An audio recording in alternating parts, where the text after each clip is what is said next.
수도권에서 새 아파트 분양받는 거 혹시 생각하고 계신가요? 분양가가 정말 하늘 높은 줄 모르고 치솟고 있죠. 대체 왜 이렇게 끝없이 오르는 건지, 그래서 2026년엔 과연 어떻게 될지 오늘 한번 제대로 파헤쳐 보겠습니다. 자, 먼저 이 숫자 한번 보시죠. 2천만 7천원. 이게 뭐냐면요. 지난 10월 기준으로 전국 민간 아파트의 평당, 그러니까 3.3제곱미터당 평균 분양가입니다. 와, 사상 처음으로 2천만 원 선이 무너진 거죠. 근데 이게 끝이 아니에요. 수도권으로 눈을 돌리면 상황이 훨씬 심각해집니다. 평균 분양가가 무려 3천만 원을 훌쩍 넘겼어요. 정말 압박감이 장난 아니죠?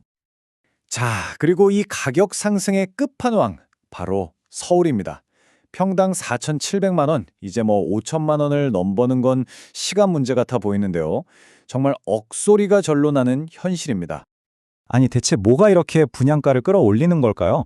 자, 우선 국내 비용, 그러니까 우리나라 안에서의 문제부터 한번 살펴보죠. 새 아파트 하나 지으려면 뭐가 필요할까요? 아주 간단하게 생각해보면 딱 세 가지입니다. 시멘트나 철근 같은 자재, 그리고 건물을 짓는 분들의 인건비, 마지막으로 건물이 서 있을 바로 그 땅값. 이 세 가지가 기본이죠. 근데 문제는요, 이 비용들이 정말 말 그대로 폭등했다는 겁니다. 지금 보시는 이 그래프가 바로 건설공사비 지수인데요. 불과 5년 만에 29% 넘게 뛰었어요.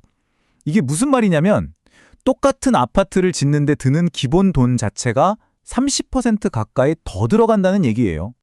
그런데 이게 다 우리나라 안에서만 생긴 문제는 아니에요. 사실 더 큰 문제는요, 우리 힘으로는 어쩔 수 없는 외부 요인들, 그러니까 전 세계적인 변수들이 분양가를 계속 밀어 올리고 있다는 겁니다. 가장 대표적인 게 뭘까요? 바로 환율입니다. 원달러 환율이 높다는 건 다시 말해 원화 가치가 그만큼 떨어졌다는 거잖아요. 이러면 수입해오는 모든 것들의 가격이 오를 수밖에 없어요. 이게 건설업계에는 정말 엄청난 비용 쇼크로 다가온 거죠. 자, 이게 핵심입니다. 우리가 시멘트 만들 때 쓰는 유연탄 같은 거요. 이런 핵심 원자재들을 대부분 수입에 의존하거든요. 그러니까 환율이 올라서 원화 가치가 떨어지면요, 그 부담이 고스란히 바로 건축비 상승으로 이어지는 거예요. 어쩔 수가 없는 구조인 거죠. 이게 또 엎친 데 덮친 격이라고 금리도 높잖아요. 그럼 건설사들이 돈 빌려서 사업하는 데 드는 금융비용 부담이 엄청나게 커지는 거고요.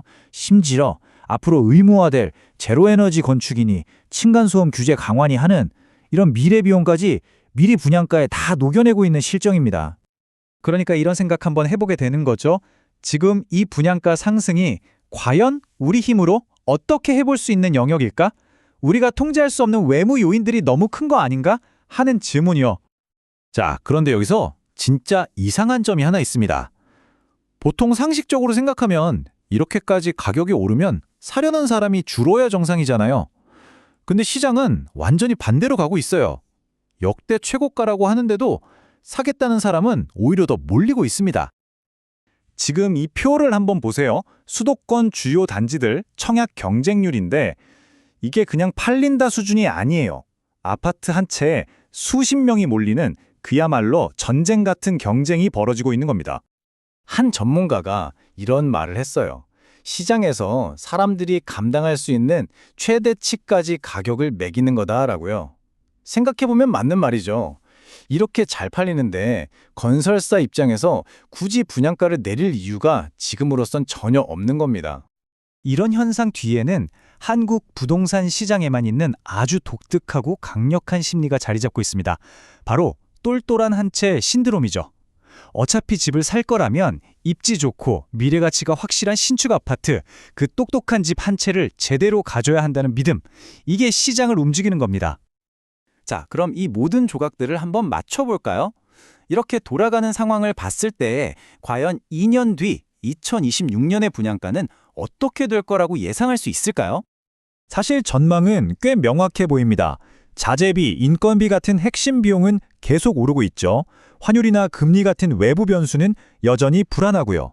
그런데 똘똘한 한 채를 원하는 핵심 수요는 아주 단단합니다. 이 모든 걸 종합해보면 분양가 상승 압력은 2026년까지 계속 될 수밖에 없다는 결론이 나옵니다. 그러니까 우리가 여기서 꼭 기억해야 할 건 이겁니다. 지금의 이 높은 분양가는요, 잠깐 반짝하고 꺼질 그런 현상이 아니라는 거예요. 이건 아예 고분양가 시대로 넘어가는 구조적인 전환일 수 있다는 거죠. 이게 바로 새로운 기준, 뉴노멀이 될 가능성이 아주 높습니다. 그럼 마지막으로 이 질문을 던지면서 마무리해야 할 것 같습니다. 만약 우리가 살펴본 모든 요인들이 계속해서 상승만을 가리키고 있다면 과연 이 흐름을 바꿀 수 있는 변수는 대체 무엇일까요?